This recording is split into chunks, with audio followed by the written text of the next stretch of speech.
আসসালামু আলাইকুম ওয়া রাহমাতুল্লাহ।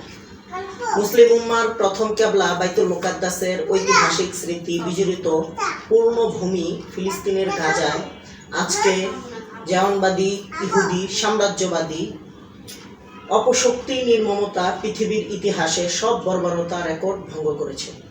প্রতিদিন অসংখ্য নারী পুরুষ শিশু শহীদ হচ্ছে।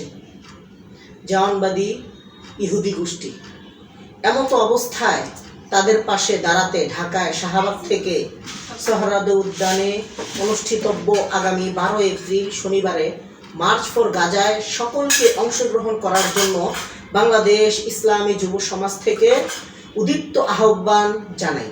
আসুন তাদের পাশে দাঁড়াই, তাদের প্রতি সমহতি প্রকাশ করি, মুসলিম উম্মার ঐক্য ভ্রাতৃত্ব সংহত করি এবং ফিলিস্তিনি মুসলমানের প্রতি আমাদের যে দায়িত্ববোধ, সেই দায়িত্ববোধ থেকে সেই মার্চ ফর গাজায় অংশগ্রহণ করে ফিলিস্তিনি সেই ভূখণ্ডের আজাদির প্রতি আমাদের একত্রতা পোষণ করি।